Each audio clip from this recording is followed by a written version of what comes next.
8वां अध्याय। ऋषि बोले, चंड तथा मुंड दोनों दैत्यों के मारे जाने पर एवं बहुत सी सेना के भी क्षय हो जाने पर असुर राज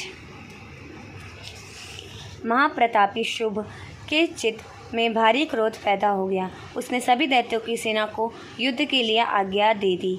उसने कहा, आज उदयुद्ध नामक 86 सेनापति अपने सारी सेना को लेकर चले। कुंभ नामक 84 सेनापति भी अपनी सेना के साथ युद्ध के लिए निकले और मेरी आज्ञा से 50 करोड़ विनय कुल के असुर तथा 100 धूम कुल के सेनापति सेनाओं के साथ कूच कर दें। और फिर मेरी आज्ञा से कालिक, मौर्य, दौरद, काली के सभी असुर तैयार होकर शीघ्र प्रस्थान करें। भयंकर शासन करने वाले असुर राज शुभ ने इस प्रकार आज्ञा देकर स्वयं भी बहुत सी शस्त्रों सेना के साथ प्रस्थान कर गया। जब चंडिका ने देखा कि इस ओर भयानक सेना के साथ लेकर निशुभ आ रहा है, तब तो उन्होंने अपने धनुष की टंकार करके पृथ्वी आकाश के मध्य भाग को गुंजा दिया। हे राजन, उस समय सिंह ने भी बड़ी भारी गर्जना की। फिर अंबिका जी ने घंटा बजाकर उस गर्जना को और भी बढ़ा दिया। उस शब्द को सुनकर दैत्य सेनाओं ने चारों ओर से आकर देवी सिंह और काली को क्रोध के साथ घेर लिया। इसी अवसर के मध्य में, हे राजन, दैत्यों के नाश के लिए तथा देवताओं की वृद्धि के लिए अत्यंत बल एवं पराक्रम से संपन्न होकर महाविष्णु ब्रह्मा, शिव, विष्णु, कार्तिक, शिव, स्वामी इंद्र आदि देवी की शक्तियाँ उन्हीं के शरीरों से निकलकर उन्हीं रूपों से चंडिका के पास आ गई। जिस देवता का जो रूप जैसे भूषण तथा वाहन है, उन्हीं वस्तुओं से संपन्न होकर वह देवता शक्ति वही रूप धारण कर दैत्यों के साथ युद्ध करने आ गई। ब्रह्मा जी की शक्ति जैसे ब्रह्माणी कहा जाता है, वह हंसों से जूते हुए विमान पर आरूढ़ थी, अक्षय सूत्र कमंडल से शोभित थी। सबसे प्रथम उपस्थित हुई। महेश्वर की शक्ति वृषभ पर विराजमान, सुंदर त्रिशूल धारण किए, महासर्पों के कंकण धारण किए, मस्तक पर चंद्र रेखा सुशोभित थी, वह माहेश्वरी शक्ति आई। कार्तिक स्वामी की शक्ति हाथ में शक्ति मोर पर आरूढ़ गृहा रूपिणी कौमारी अंबिका शक्ति दैत्यों से युद्ध करने आई। वैसे ही विष्णु की शक्ति गरुड़ पर सवार होकर शंख, चक्र, गदा, शांख एवं खंग हाथों में लिए वह वैष्णवी शक्ति आ गई। यहाँ वराह का विचित्र रूप धारण करने वाले विष्णु की वाराह शक्ति वैसी ही शरीर धारण करके वहाँ आई।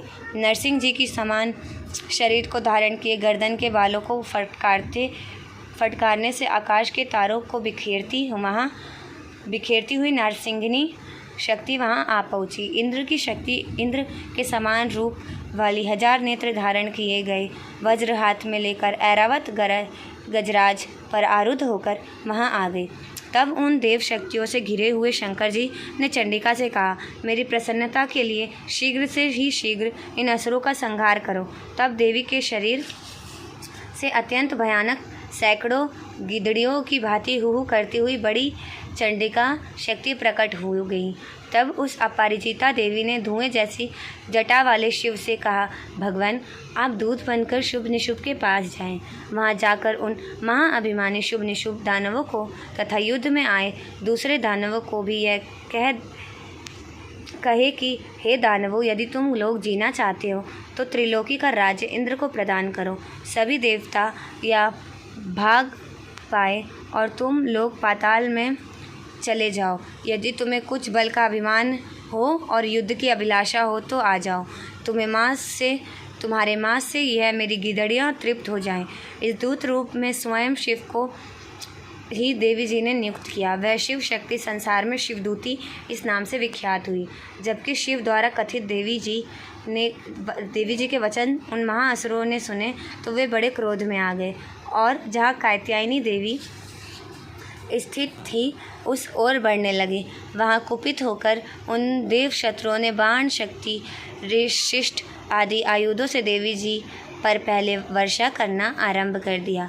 तब टंकार करके धनुष द्वारा पेन बाण छोड़कर देवी जी ने खेल ही खेल में उनके फैले हुए बाण, शूल, शक्ति, परशु आदि शस्त्रों को काट डाला। फिर काली भी उनके सामने होकर शत्रुओं को शूल के प्रहार से चीरती फाड़ती, खटवांग से कुचलती मारती विचरण करने लगी। उधर ब्रह्मा ब्रह्मांडी शक्ति भी जिस ओर दौड़ती उसी और अपने कमंडल का जल छिड़क देती, जिससे शत्रुओं का पराक्रम एवं तेज नष्ट होता जा रहा था। माहेश्वरी शक्ति ने त्रिशूल द्वारा, वैष्णवी शक्ति ने चक्र द्वारा और कौमारी शक्ति ने शक्ति द्वारा उन दैत्यों का क्षय करना आरंभ कर दिया। इंद्री शक्ति ने वज्र गिराने से सैकड़ों दैत्य दानव विदीर्ण होकर रुधिर के पलाने बहाते हुए पृथ्वी पर गिरने लगे। वैराही शक्ति ने तो कुछ एक को तुंड प्रहार से मार गिराया। कितने दैत्यों की छातियाँ अपने दाढ़ों के अग्रभाग से चीर डाले। वराह मूर्ति ने चक्र द्वारा बहुत से दैत्य चीर फाड़ डाले। कितने महादैत्यों को नारसिंगिनी शक्ति अपने नाखूनों से विदीर्ण करके खाने लगी। जितने दैत्य शिवदूती के कठोर अट्टहास से भयभीत होकर पृथ्वी पर गिरते गए, फिर उन्हें वह खाती गई।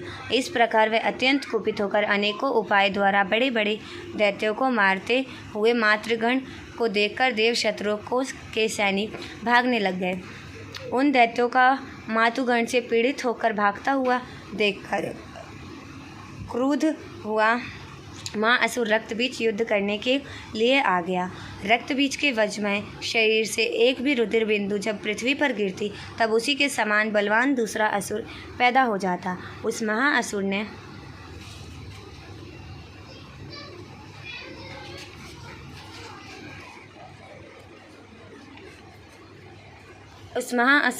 ने आकर इंद्र शक्ति के साथ युद्ध किया। तब इंद्र शक्ति ने अपने वज्र के द्वारा रक्तबीज की ताड़ना की। वज्र के लगते ही उसके शरीर में बहुत सा रुधिर बहने लगा। रुधिर की एक एक बूंद से बहुत से योद्ध पैदा हो गए, जिनका रूप पराक्रम रक्तबीज के समान था।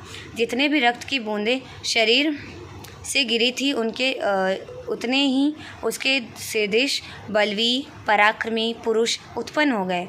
वे रक्त से उत्पन्न हुए पुरुष भी अत्यंत भयानक अस्त्र शस्त्रों से सुसज्जित मातुगणों के साथ लड़ने लगे। फिर इंद्री ने वज्र से उसका सिर शत-विशत कर दिया। उससे रुधिर बह गया। जब हजारों पुरुष उस रुधिर से पैदा हो गए, वैष्णवी शक्ति ने चक्र द्वारा उसे मारा। इंद्री ने गदा द्वारा असुर राज की ताड़ना की। वैष्णवी के चक्र से शत होने पर उसके शरीर से जो ही रुधिर स्वाहा हुआ, उसके हजारों उसी प्रकार समान महाअसुर पैदा हो गए, जिनके संपूर्ण जगत भर गया। कौमारी ने शक्ति से उसे मारा। वैराही ने तलवार से, माहेश्वरी ने महाअसुर रक्तबीज को त्रिशूल से हनन किया। उस दैत्य ने भी गदा द्वारा सभी मातुगणों को पृथक पृथक मारा। उस समय रक्तबीज बड़े क्रोध में समाविष्ट था। शक्ति, शूल आदि आयुधों से कई बार विषत होने पर उसके शरीर से रक्त प्रवाह से पृथ्वी पर गिरते ही सैकड़ों असुर उत्पन्न हो चुके थे। असुर के रुधिर से उत्पन्न उन असुरों से सारा जगत व्याप्त हो गया। देवताओं को डरा एवं उदास देखकर तब शीघ्र ही चंडिका ने काली से कहा, हे चामुंडे, तुम अपना मुख और भी विस्तार से फैला लो। मेरे शस्त्र के पात से गिरते हुए रुधिर बिंदु तथा बिंदुओं से उत्पन्न महादैत्यों को अपने वेगवान मुख द्वारा खाती जाओ।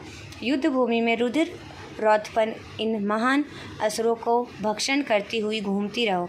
इस प्रकार कहकर चंडिका ने रक्तबीज पर त्रिशूल से प्रहार किया। फिर काली ने रक्तबीज का रुधिर मुख से ग्रहण कर लिया।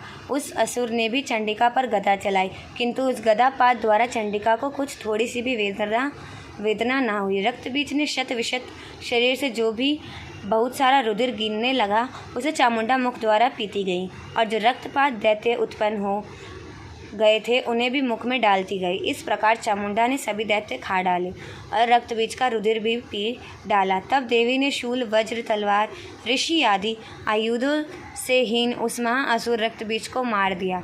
शस्त्र समूहों से आहत होकर वह पृथ्वी पर गिर पड़ा। हे राजन, रुधिर तो उसका चामुंडा ने ही पी लिया था। उसकी मृत्यु होने पर देवता परम प्रसन्न हुए। मातुगण उनके रुधिर पान के मद से उत्पन्न होकर नृत्य करने लगे। इति 8वां अध्याय समाप्त।